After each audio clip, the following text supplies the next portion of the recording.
प्रतिष्ठिता मनो मे वाचे प्रतिष्ठितम् आविराविर्मयेधि वेदस्य मणिस्थ श्रुतं मे मा प्रहासीः अनेनाधीतेनाहुरात्रान् सन्दधामि ऋतं वदिष्यामि सत्यं वदिष्यामि तन्मामवतु तद्वक्तारमवतु अवतु माम् अवतु वक्तारमवतु वक्तारम् ॐ शान्ति शान्ति शान्तिः ॐ May my speech be firmly established in my mind. May the mind too be firmly established in my speech. May there be perfect correspondence between my thoughts, words, and actions. May the truths of the scriptures come to me. May not what I learn from them ever forsake me. Let me live my life day and night according to their teachings. I shall speak what is appropriate. I shall speak the truth. May that protect me. May that protect the teacher. Om. Peace, peace, peace.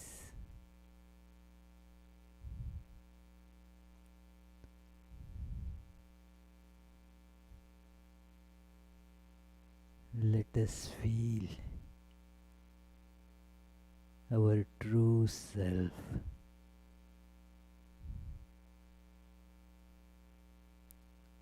Unchanging, transcendent over all changes, like the body and mind.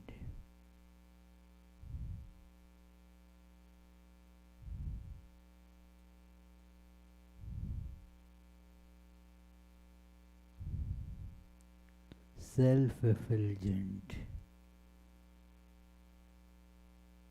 ever perfect, ever blissful.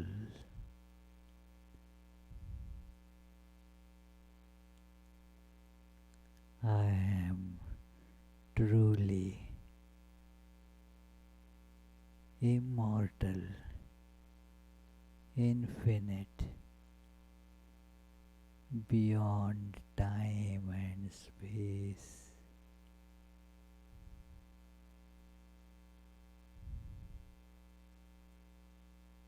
Let us meditate on it.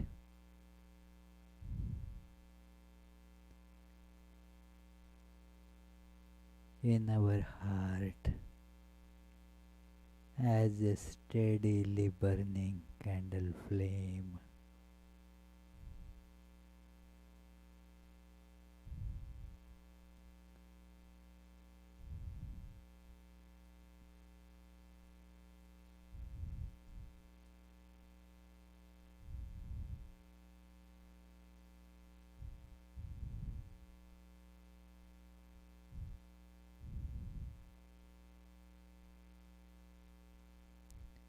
As I concentrate on this candle flame, all my awareness, my consciousness is centered in it.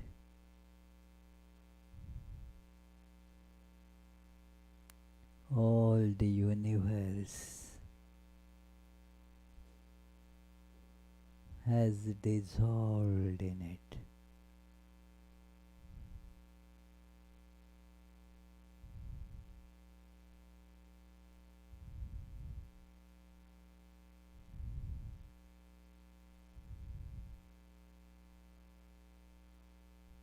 The body, mind, ego, all are dissolved.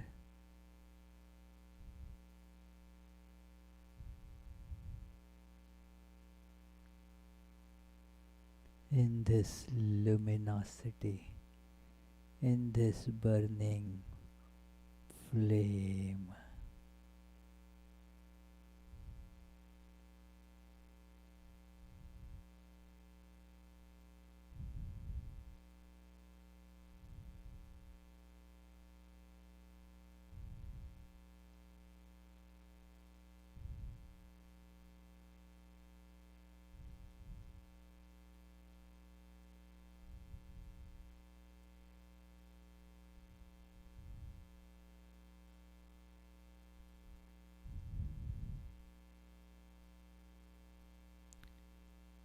I am bliss itself.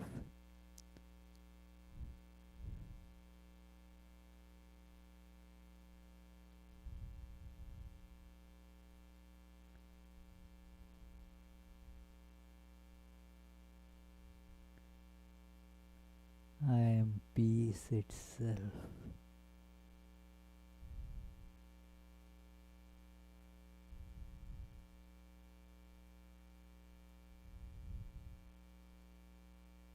Om. Peace, peace, peace.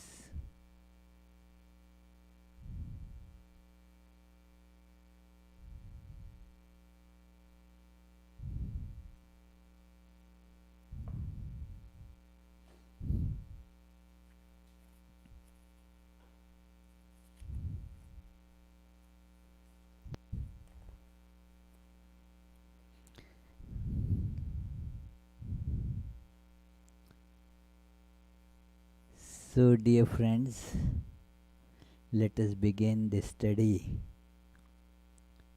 of this very special biography of Sri Ramakrishna, which brings us the life of Sri Ramakrishna as the external facts as well as the internal thought world of Sri Ramakrishna, and how the thought world was making the external actions happen. Let us begin with our usual opening chant. It is yet to appear on the TV.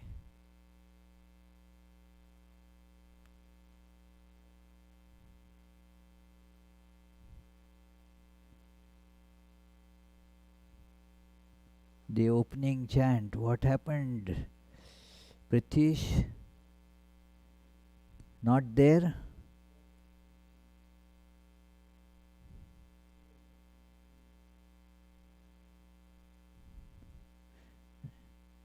Disappeared. Here it comes. Okay.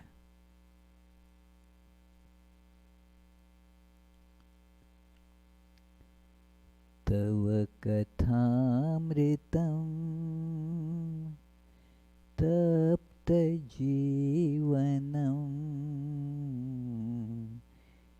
kavibhiriditam kalmashapaham shravanamangalam Shrimadattatam भुवि गृह्णन्ति ते भूरिदा जनाः.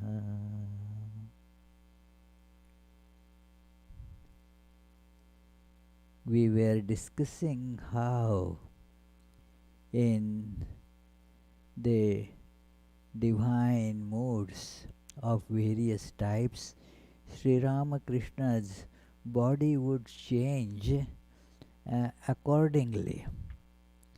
It is amazing to see. We will find many such wonderful examples that how the body changes according to the inner divine moods of Sri Ramakrishna.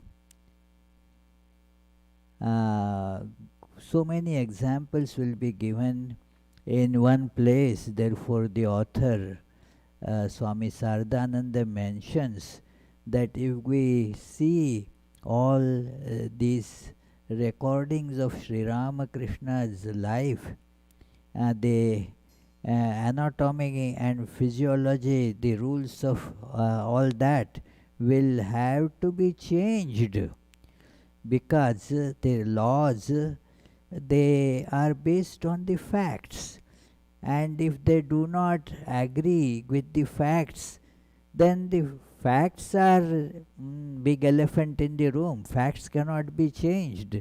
It is the theories, the laws that need to be changed. Like Sri Ramakrishna, in certain moods his height actually would seem to increase. It is nobody measured, but then by the eye measurements, everybody saw that he has really increased his height. In many cases, he would be remaining as if he is so sick he is not able to move, but then would jump from the bed and run. In many cases, even a little food would cause his stomach would get upset. But the same person in some other mood, remember, not that they, because of medications and all, the digestion has become better, nothing like that. Suddenly, because getting into a particular mood, he would eat so much of what would be considered as pretty heavy food. He would eat that, and still nothing will happen. A huge quantity he would consume, and still no bad effects of it will be seen on his body. Otherwise, in some moods, even he would not be able to take even a little food without causing any upsetting reactions. So we shall read one incident Swami Saradananda has given here on page 552. Perhaps the reader remembers that we mentioned an incident earlier regarding the master's relationship with women. A few women devotees from Bagh Bazar bought a big piece of sir, a sweet, from Bhola's shop. Now this sweet is considered difficult to digest. It is all made of the cream collected together and dried and rolled into, and lot of sugar is put there. So that is as such not easy to digest. But they brought a big sir to offer to Sri Ramakrishna, and they did not see him there at Dakshineshwar. So with great difficulty they went to M's house, where they met the master. While they were there, however, Prana Krishna Mukhopadhyaya suddenly arrived. Three of the women were shy and hid themselves under the cot where the master was seated. We recorded that when the master returned to Dakshineshwar after supper that night, he felt terribly hungry again and ate almost all of that sir that those women had brought. Now we shall mention just a few similar events because such things occurred almost daily in Master's life and it is impossible to record all of them here. This is something that these Sri Ramakrishna's disciples, including the author, they have witnessed in front of their eyes that this is, and it is not a occurrence once in a blue moon. No, something that happened almost every day. So they wouldn't feel even surprised later that because it's something that happens daily, nobody feels surprised about it. In fact, if it doesn't happen, then one feels surprised. It is, one man used to come here every Sunday, but when he first came was very shabbily dressed and was looking in a very bad shape, would carry some kinds of bag and first people were surprised to see, oh, who is this fellow? Why does he come here? Why has he come here? But then he started coming almost every Sunday and there was the surprise element just vanished. That it is, oh, he comes, So you get used to something and thus that surprise factor goes away. And when he stopped coming, now, oh, what happened to him? He is not coming anymore. So something that happens only rarely, that thing people get surprised at. But if that occurrence becomes a common thing, everyday thing, that then we don't see it. It is, you will see those who come here from say some warmer regions, the tropical places, and then when they see the snow falling, they first are surprised. Wow, we had never seen, we just had heard like that. This is how the snow falls. This is how it looks. With goggle eyes they would look. But then let them stay here for a few months, couple of years, and then if the snow doesn't fall, then they feel surprised. This whole winter is going away without having any snow.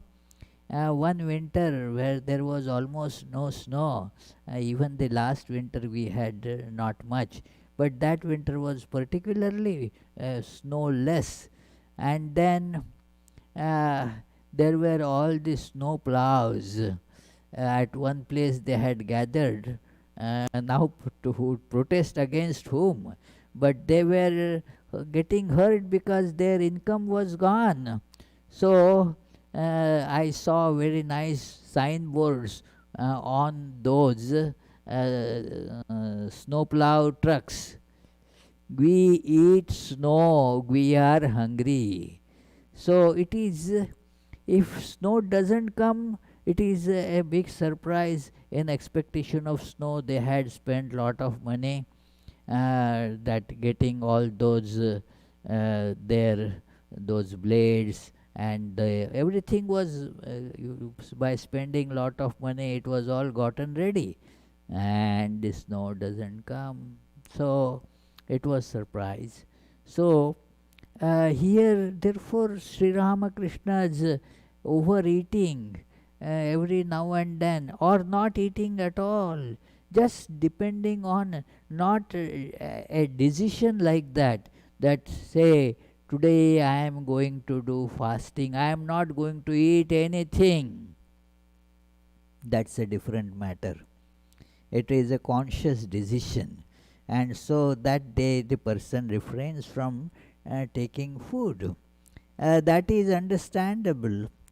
Or if somebody decides that I will eat a lot today, and so consciously eats a lot. There was an eating that competition, this is a real incident happened in our one of our centers, that they two Swamis, they were kind of good eaters, and they decided to have a competition of eating those sweet balls called rasagullas.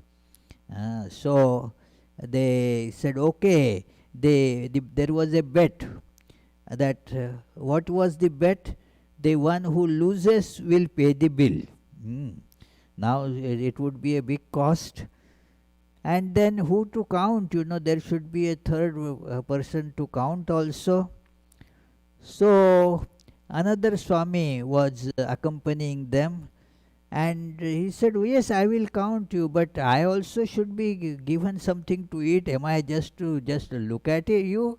No. So the loser will be paying the bill for all of them. Now what happened was, they both ate a lot, each passed 50 number, and the maximum were eaten by the one who was there to count, you see. So it is now, it is not that they would be eating it every day like that, but it was deliberately done, I mean. That deliberately you decide to eat, and you can eat lot. This was not how Sri Ramakrishna's condition was. It was because of an internal change of awareness. The body would respond to that immediately. It is like, the same your what is it called, boom box. It is having one music because that was put in it, so that music is playing, and says suddenly something else, some violin piece of some classical music was put on that, then it will change, because it was an internal change that is being shown.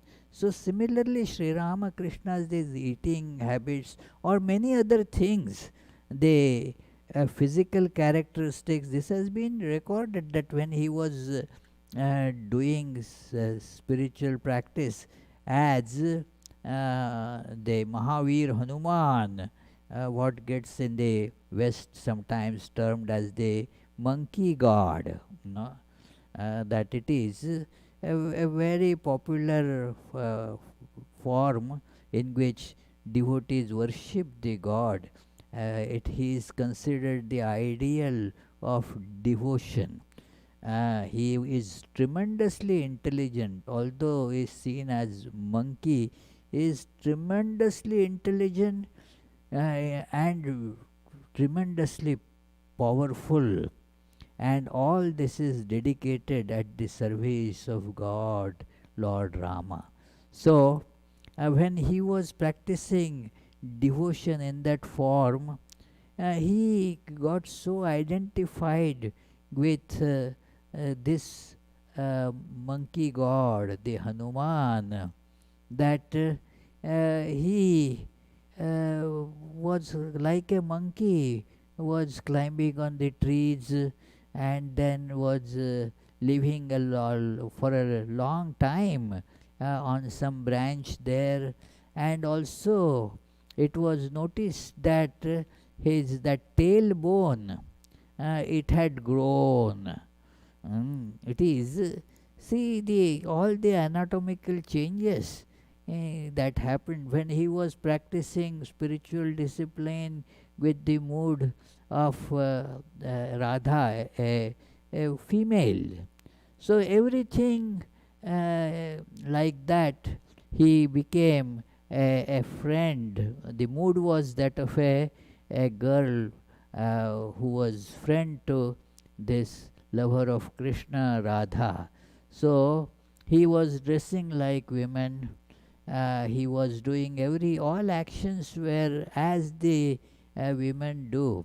His talking, walking, everything had the features of, that womanly appearance was there.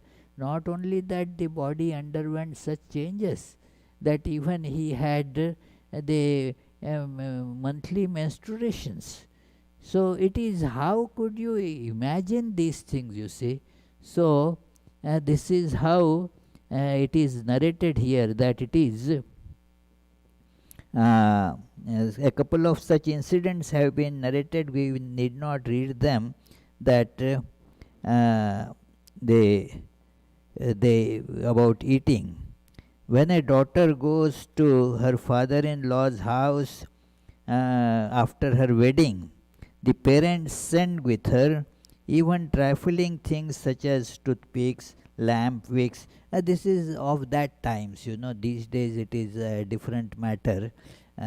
Those days, when the daughter would get married, she would go to the husband's house, in law's place, and the things that she is used to, all those things she may not easily find there, and it won't look good to start asking right the day you arrived there.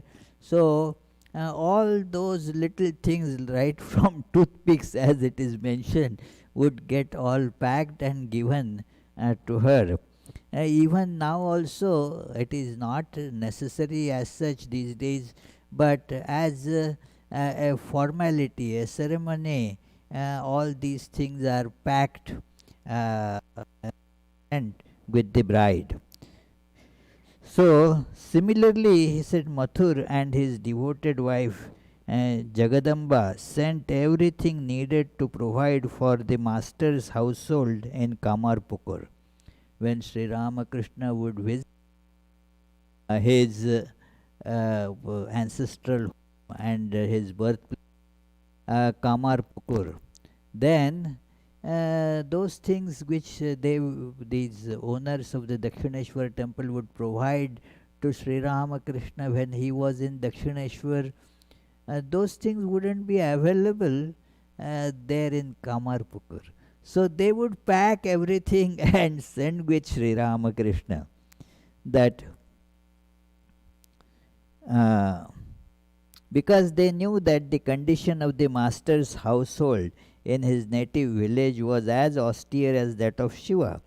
From the time of his ancestors, the master's family had never made any provisions for the future. Holding strictly to the path of righteousness, they lived on whatever was available day by day. Although they did not have the rice produced, although they did have the rice produced annually from the half acre of land endowed for the family deity Raghuvir. The village grocery shop was the only storehouse for this pious family. If they received honorariums for performing rituals, they would buy from that shop the salt, oil, spices, vegetables, and other items they needed that day. Otherwise, they would live happily on rice and the spinach that grew wild around the ponds. At all times and in every matter, they depended completely upon their living family deity Raghuvir. Because Mathur was aware of the condition of the master's family, he wanted to buy a few acres of rice fields in the name of Raghuvir. His awareness of their condition also prompted him to send the necessary articles along with the master. As we mentioned, the master went to Kamarpukur almost every year. During one visit there was a malaria epidemic, and he suffered from a fever. He decided then not to visit his native village again, and he never did. He made that resolve right resolved 8 or 10 years before he passed away. Before that event, however, he visited Kamarpukur as usual 1 year. The neighbors crowded together to see him and to hear him talk on spiritual matters. It was a mart of joy. The women of the household were happy to have the master in their midst, and they served his visitors joyfully. They did not notice how their blissful days passed one after another. Ramlal's mother, then the mistress of the house, her daughter Lakshmi, and the Holy Mother were all there. At about 9 p.m., the visitors left for their homes. The master had been having stomach trouble for a few days, so at night he was taking only a sago water or barley water. That night he had a milk and barley and went to bed. The women of the household then had their supper and were about to go to bed after finishing their other work. Suddenly the master opened his door and emerged in an ecstatic mood. Addressing Ramlal's mother and the others, he said, "Are you all going to bed? How can you go to bed without giving me any food?" Now he had already eaten, but it is a different thing now. He is in a special spiritual ecstatic mood. He was not the same person. "My goodness," Ramlal's mother replied. "What do you mean? You have just finished your meal." The master said, "When did I eat? I have just come from Dakshineshwar. When did you feed me?" Obviously, it was a completely different mood. The women looked at one another in amazement. They realized that the master's ecstasy was making him say this. What could they do now? There was no food in the house that they could serve him. Ramlal's mother, those were not the days that refrigerator and you would put food there and then it remains there for some time. The food would be cooked, finished, and that's about it. The pots and pans washed, no food would be left. So, look, there is no cooked food at home except for some puffed rice. Puffed rice, it is. That remains, that is not something that gets so easily spoiled. So, why don't you eat that? It won't upset your stomach. She then brought a big pail of puffed rice and placed it in front of the master. He turned his face away like a petulant boy and said, I won't eat just puffed rice." She tried to persuade him, saying, "Your stomach isn't good and you can't eat anything else. The shops are closed now, so it isn't possible for me to get sago and barley and fix it for you. Please eat this puffed rice tonight. As soon as I get up tomorrow morning, I shall cook rice and soup for you." But who would listen to that? His childish insistence continued. "I won't eat just puffed rice." At last, Ramlal was sent to a sweet shop. He called loudly to wake up the shopkeeper and brought 2 pounds of sweets. His mother served those sweets on a plate along with the heap of puffed rice, more than an ordinary person could consume. The master then happily sat down to eat and finished everything. Everyone in the household was concerned and told themselves, "He has such a weak stomach that half of the half of the month he lives on sago and barley, and now he has eaten such a huge quantity of food so late at night. Who knows what will happen tomorrow? But amazingly, the master's health was fine the next day. He was not sick at all because of what he had eaten the night before.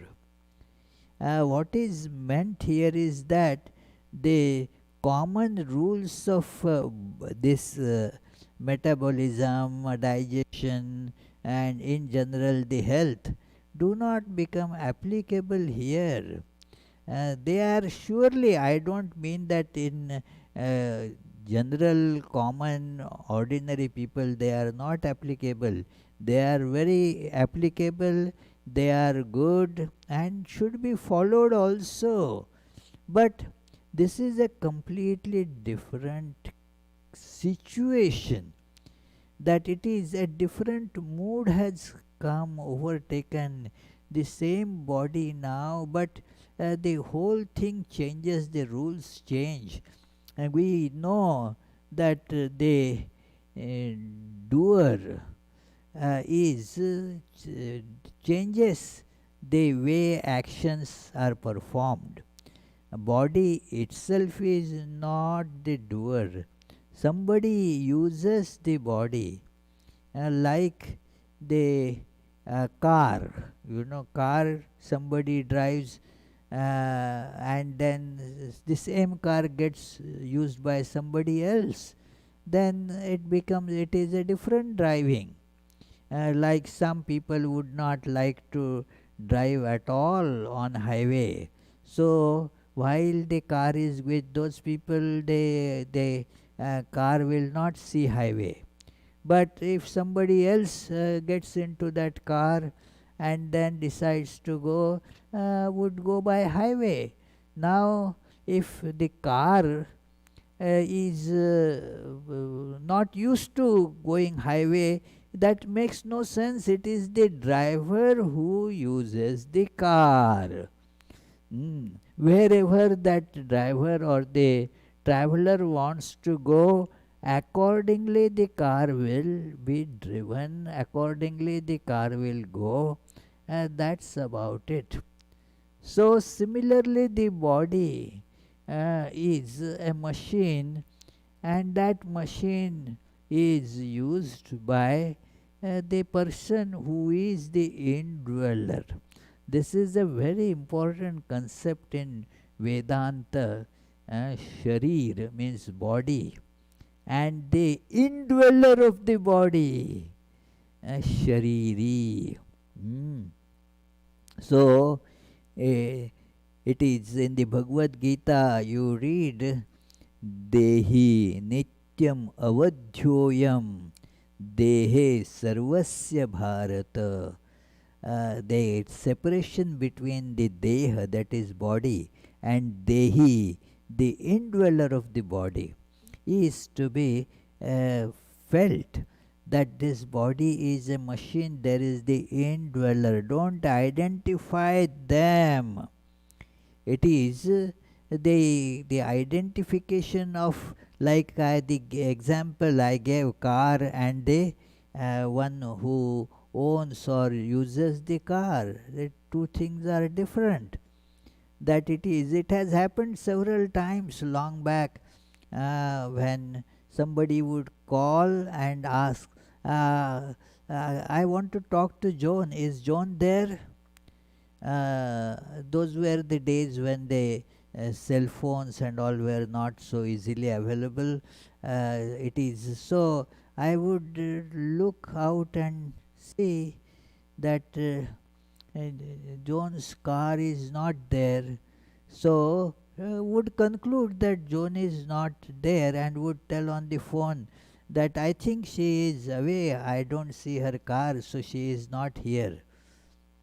But then in a minute I would see John. Hey John, just a call had come, and then since your car was not there, I said that John is not there. She said, no, that's I gave that car. Somebody wanted to go to Boston, so they took my car. So it is like that. So the car would go, but they with some other passenger. It is the passenger and the car are not identical. This is to be remembered as a very important point in our spiritual development, that I am not the body, I am indweller of the body. So, and this applies to mind as well. Mind is also an instrument. I am not the mind. It is the body and mind together. Sometimes both together get called as body, and the indweller. They is different who uses them. So this distinction in Vedanta is very commonly indicated, that this is how one must remember, that I am not the body, gross body or subtle body, and neither the physical body nor the mind. I am different from them, the user of them, indweller of them. So, therefore, Shankaracharya has named his commentary on the famous Vedanta aphorisms or Brahma Sutra as Shariraka Bhashya. Shariraka means the one who is indweller of the body. Sharira is the body, the indweller of the body. The search for that indweller of the body is the most important aspect in the study, not just bookish study, but of the spiritual practice of Vedanta. Try to feel the indweller, like we were doing in the meditation before we began the class. Feel that indweller, separate from body and mind, like a flame which is not flickering at all, steadily burning. That steadily burning means that it is not changing as the changes that happen to body and mind. This remains unchanged. So this is something that needs to be pondered over. And looking at Sri Ramakrishna, we can see it, feel it. That is the utility, spiritual use of studying these biographies. That look how Sri Ramakrishna could experience this. And so I also can experience, I also can, by proper concentration, by proper spiritual practice, will be able to experience that I am the indweller, the controller of body and mind. And the result will be, we will not be slaves to body mind complex. Otherwise, whatever the body demands, we have to do that. It is you become masters of body and mind. So this is an important thing to learn here, that it is there is similar situations would sometimes occur in Dakshineshwar. One midnight the master got up, called Ramlal and said, I am very hungry, find some food for me. There were usually some fruits and sweets in the master's room, but when Ramlal searched he found nothing. So he went to the Nahabat and informed the Holy Mother and other women devotees. They hurriedly made a fire with hay and wood and cooked about 2 pounds of farina pudding. 2 pounds, you see, not a small quantity. 2 pounds of farina pudding. Normally, one person will not be able to eat even 1 pound of it. Big quantity. A woman devotee carried to the master in a big stone bowl. Entering the room, she saw a dim lamp flickering in the corner. The master was pacing in an ecstatic mood, and Ramlal was seated nearby. In that calm, silent night, she was startled to see the master's solemn and luminous face and his unclothed, God intoxicated form. His large eyes, before which the whole universe merged into and emerged from samadhi at will. A statement that needs meditation, friends. That his large eyes. And what would happen before his large eyes? That it is the before which the whole universe merged into and emerged from samadhi at will. You see, you turn your gaze to a picture, you see it. You turn away from it, you don't see it. So the world, whole universe would appear and disappear according to the nature of his awareness. That samadhi, everything would merge, gone. The body would be not visible, not there won't be body awareness at all, and so the world also would just vanish from awareness.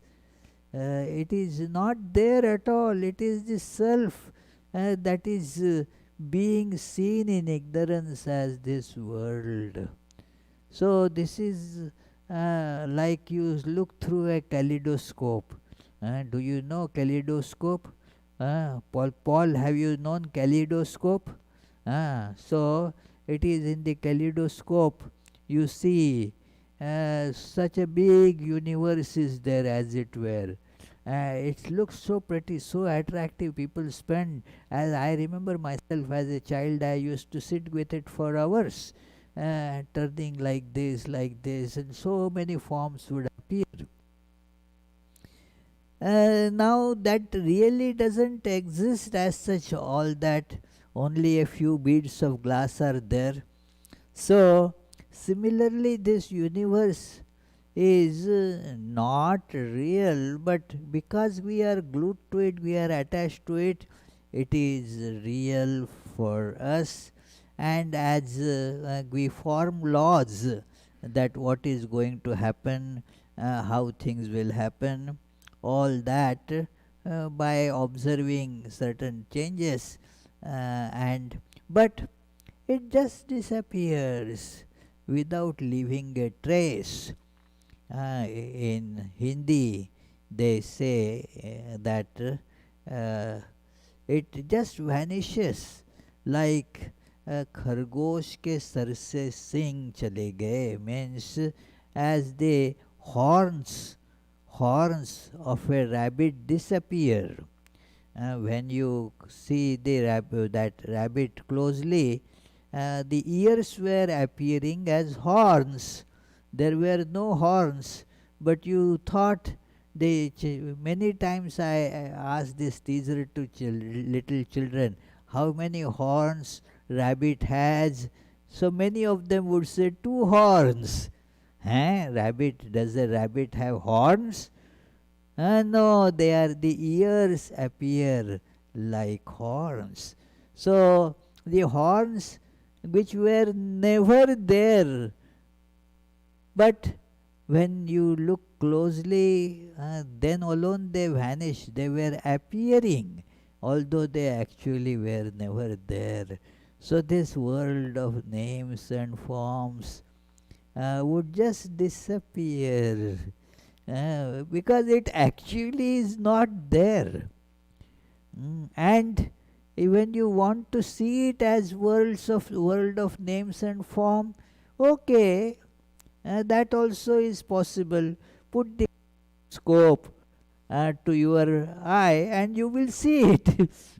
So it is like that. The Sri Ramakrishna had that instrument of, that capability of putting the kaleidoscope and taking it off.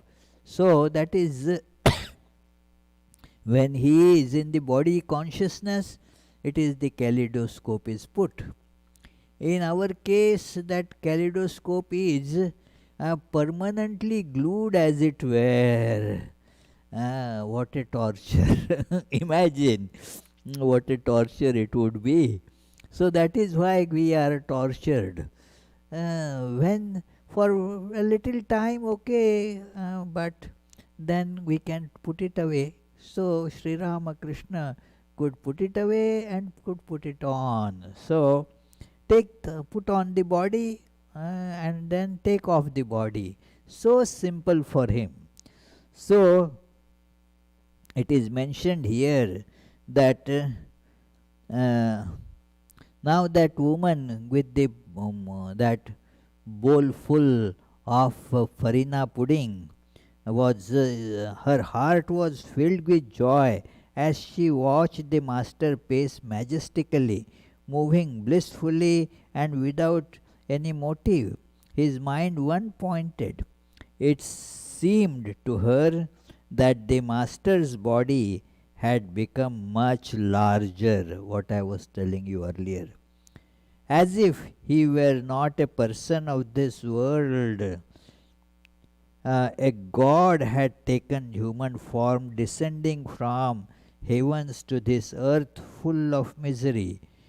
Prompted by his compassionate heart, he had disguised himself and was pacing fearlessly in that dark night, intently considering ways to transform this death stricken world into an abode of gods.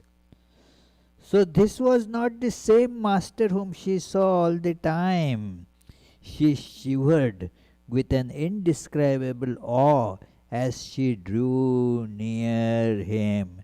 Just picture this scene. Let us see it with our eyes by imagination. Ramlal had already brought a seat for the master, and the woman devotee put the bowl of farina pudding in front of it. The master sat down and, still in an ecstatic mood, gradually consumed all of it. Did the master know what was in that woman's mind? Who can say? While eating, he noticed that she was silently watching him. He asked her, "Well, can you tell me who is eating? Myself or someone else?" "Who is eating?" The woman devotee replied, "It seems to me that there is someone else inside you who is eating." Sri Ramakrishna often used to say that there are two in this, showing his body. There are two in this. That one is indescribable, the divine, the God, and the second is a devotee. That is getting identified with the body. That is a devotee. When he would point out to the body, saying that this wants it, it is identification with the body. But it was still not identification but holding on to body. Let us put it like that. Holding on to body. It is like you hold, say, a ladle to stir soup. Now you are in touch with the ladle. Yeah, it is, but you are sure that you are not ladle. So you can drop it any time. It is like that. That Sri Ramakrishna could hold the body at some times and he would then become a devotee.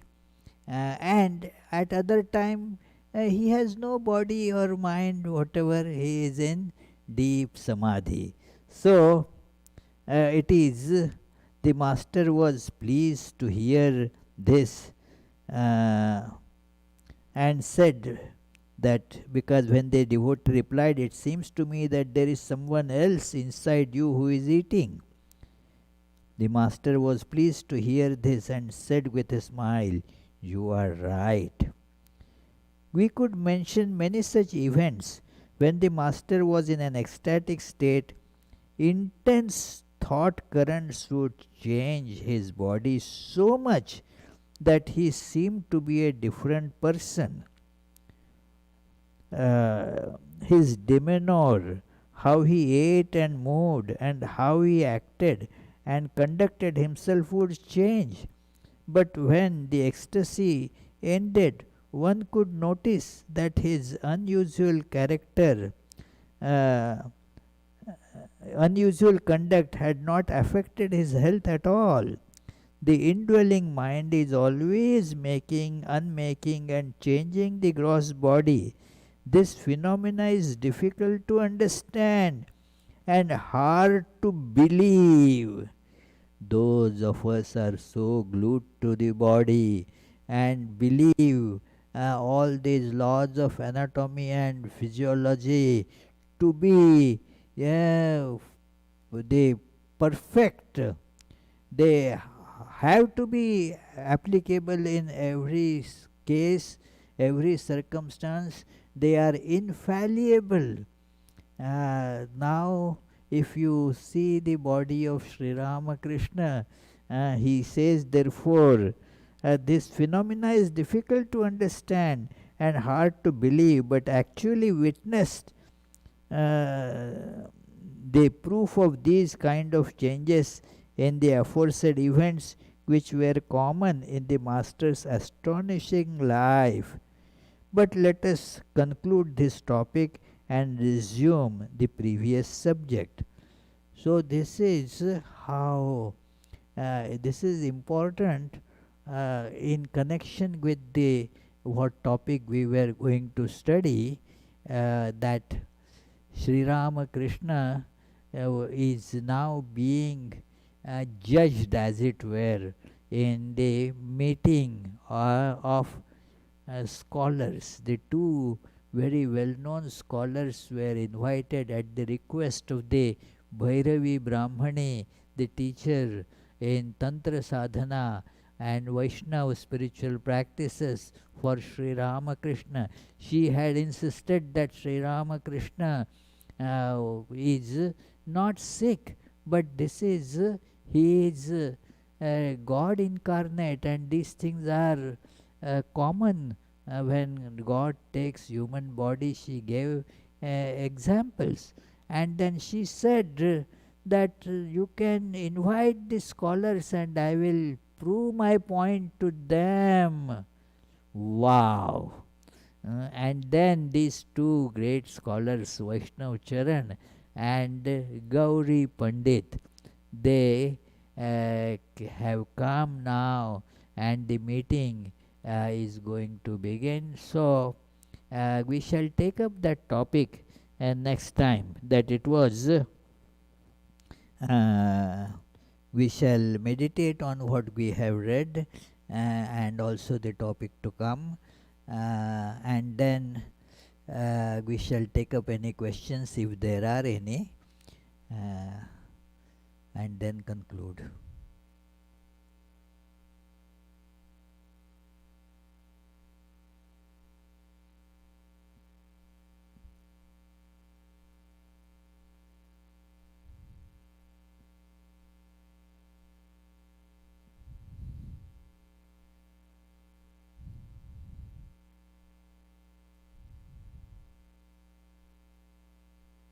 Yes, please. Any questions there? Swamiji, hello. Can you hear me, sir? Yes. There are three questions. Speak in the microphone. Three questions. From Charles Feldman. what is the meaning of Thakur saying he had not eaten when he had, when he was unable to tell an untruth? Um, Please repeat. I didn't first part. Yeah, When what is the meaning of Thakur saying that he had not eaten when he had? ah, When yeah. when he was unable to tell Yes, an yes. I thought that somebody would ask this question. That Sri Ramakrishna, so truthful, he had eaten, and now he is saying he has not eaten. It is the question of who has eaten. Sri Ramakrishna in that state had not eaten. The Sri Ramakrishna, see, I will give you an example. Suppose you are using a particular, say, a spoon to eat soup. Now you ate some soup, and then that spoon and everything was washed, that bowl and spoon was washed. Now somebody comes with the same bowl and same spoon. You are now seeing the bowl and the spoon and says that I didn't eat. Now if you are just conscious of the spoon, then well, you would say, no, no, that spoon and that bowl has been used. That means it has been eaten from that. Yes, but I did not eat. Somebody else used that spoon and that bowl and ate. Exactly like that. We are so identified and tied with the body that therefore we are not able to see. Though Sri Ramakrishna, as a particular being in that body, ate, as another being in that body, he did not. There is that story that Sri Ramakrishna had told about the great sage Vyasa, that Vyasa was standing on the banks of the uh, flooded Yamuna river. It was in spring, and no boats were going that day. Now these cowherd women, they had brought all their milk products to be sold in the village across the river. They are all perishable things and would be a big loss if they could not go and sell it. So they all said, well, please do something. You are a sage, you have some powers. Please do something so that we can cross the river. And Vyasa said to them, I don't know, but I am very hungry, give me to eat. Now they gave all that milk, this, that with them, what was with them, and he ate all that. And then moving his hand on his belly, he said, Oh, Mother Yamuna, if I had not eaten anything, please split in the middle and let these gopis go. And the gopis were thinking, what, he ate so much in front of us right now. Had he said, Oh Yamuna, had I eaten stomach full, then split and let these women go, then there was some meaning.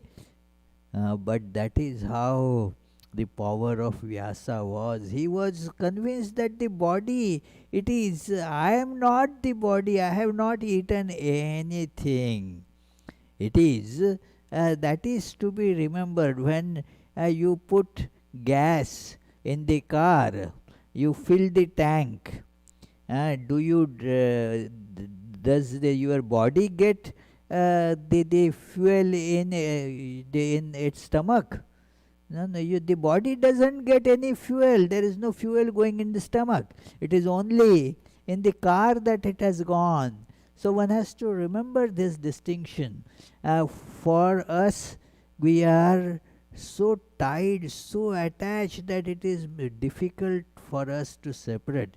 But there is one phenomena that has been recorded in scientific annals, and there you can see this happening, that like somnambulism. A very classic case was there. I don't want to bore you with the narration, but a man was acquitted of the murder charge because although bodily speaking he did commit the murder, he was sitting right there, but he didn't do it. He said, "No, I didn't do it," because it was his body was being used by somebody else that did it. It is he did not do it. It is and he had to be acquitted because his therapist showed that he had such episodes before also. Not that he committed any murder, but he would go out without him going out. The body would go out and come back. He is not aware of it. So therefore, this is a commonly known phenomenon. Charlie, you are a student of psychology and all. You can study this. It's a very important thing, that somnambulism. You walk in sleep. It is a completely different identity using the same body. There's a question from Paduka. Yes. You speak of Ramakrishna teaching while he is in the spiritual mood of Bhavamukha. Did Swami Vivekananda ever teach or relate to people in this spiritual mood? Oh, well, not that is known, means that word is never applied to Swami Vivekananda, but he was in an ecstatic mood many times.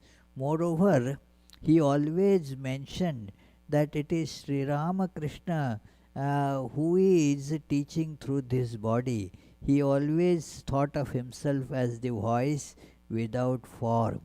There are events when he would go in samadhi, and also there have been events narrated in his life that he was giving one of his lectures, one of the three lectures that are I mentioned last Sunday about Maya. So, at one point he saw Sri Ramakrishna and telling him, "Now enough, people will not be able to take any more." So somebody else was using his body, as it were. Sri Ramakrishna would be giving the message. It was seen that in his room he was, before the lecture, he was talking to someone, and the host heard and asked, with whom you were talking to to last night. Actually, he was talking to Sri Ramakrishna. Sri Ramakrishna was instructing him what to speak and so forth. So, there is no mention of Bhavamukha Paduka that we know about in case of Swami Vivekananda, but he was so much imbued with this feeling of identity with Sri Ramakrishna that it was through that his teachings emerged. Yes. The last question, Swamiji, is also from Charlie. I thought Thakur went into samadhi against his will, but now you say he went into and out of samadhi at will. Oh, well, here exactly the words are confusing, no doubt. There are at will here only means that it could be done at will or without will also. That going into samadhi and not going into coming out of samadhi, he did. Normally, it was done without will. But coming out of samadhi, many times he did it with will. Therefore, while going into samadhi, he would carry a desire with him, like I will drink water, and so with that desire, then he will come out of samadhi. So there is this will factor in it, but that will certainly is very different from our what we call will. Yes, it is not easy to, the words, sometimes, the same word gets used for various different meanings. So, this is the word will, we don't have a better word. So, therefore, that phenomena that in Sri Ramakrishna's life is explained as uh, having through will. Okay, then any question from here? Oh, okay, Izzy.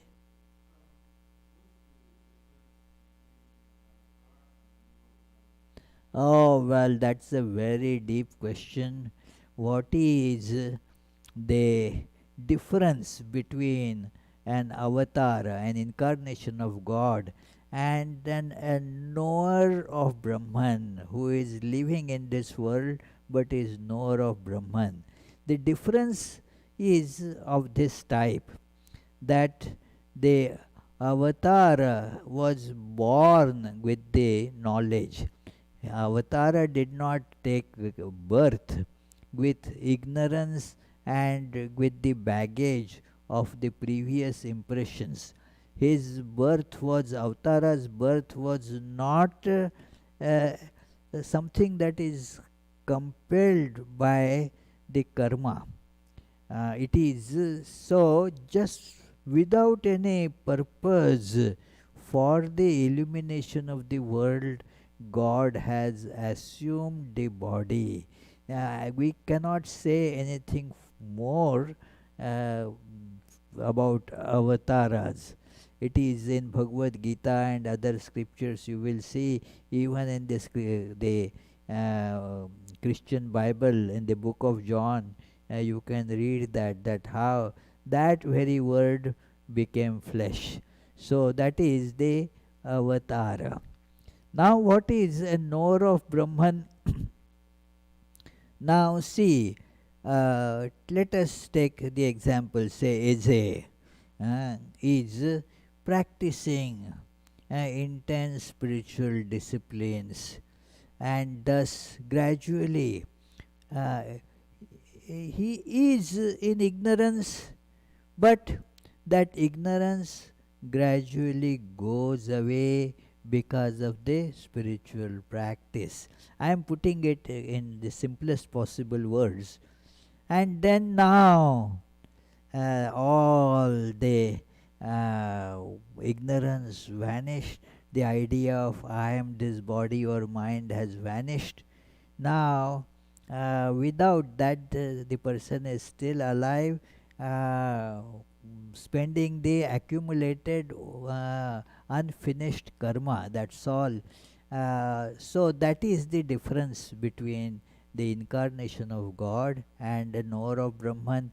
A knower of Brahman and cannot really do much teaching.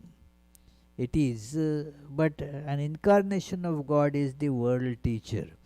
The knower of Brahman can do a little bit. Sometimes it is described that the light, say, of a flickering, the incense stick, when there is a little point of light there, that light and the blazing sun, how different they are. In a sense, essentially both are light. So they are same. The awareness is same in both cases. No difference at all. But the power is different. There is no darkness even in that little light and in the blazing sun. But in the light of that little point of that, nothing else except that point could be seen in that light. Whereas in the light of the sun, everything can be seen. It is. I was asking one technical person, an architect, that this wall, how much weight can it take? Because we are thinking of doing some. How much weight can this wall take? He said such walls take only their own weight. You cannot put any other weight on that. So it is like that. This knower of Brahman is like that kind of wall, which is just realized and just carrying out the functions of the body according to the past karma. Whereas an incarnation of God is different. It is incarnation of God is born without any ignorance, just for this purpose. So the power is immensely great. Oh, it is a follow-up question. My goodness. New question. Okay. It's from Om Lassi. Huh? Om Lassi. Okay. As per Vedanta, do we have will to do actions our way? Oh, as from Vedanta, do we have the will to do the action our way? Yes and no. Will is the function of ego. And so, since we feel ego, I am, so there is the automatic coming up of will. And therefore, the will make you do efforts to do that action. Whether it will be done or not is different. But then the will is the that function of ego, and the will power depends on how much that will is connected to the will of God. And the two things have to match to make your will successful. That if your will is like the will of God, that will be successful. Otherwise, it will not be. It is there is. We have seen that many times. Swami Vivekananda says that free will is a misnomer. There is nothing like free will. Will is always something that is bound. So, in Vedanta, a person has will, means actually not has will also is not correct to say. There has to be will. Because of ignorance there is ego, and ego automatically brings out the will. So you will have to do according to your will. So it is, but now whether things will happen according to that will or not depends on how powerful that will is. I may there is another meaning to the will, that a person writes in the will that after my death this may happen, and that, and then all that. Now how much that succeeds? Suppose I write in my will, after my death the George Washington Bridge, let it be given to Om Lassi. What meaning it is? It has no meaning at all. It may be my will, but it will not fructify because there is no power to it. So that is the difference. Yeah. So let us conclude with the closing prayers.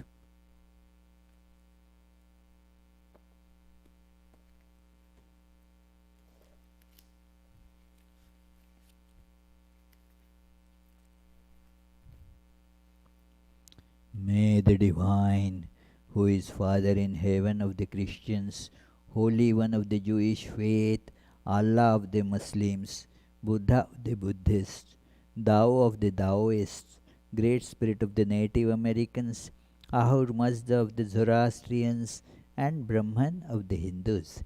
Lead us from the unreal to the real, from darkness to light, from death to immortality. May the all-loving being manifest himself unto us and grant us abiding understanding and all-consuming divine love. Peace, peace, peace be unto all.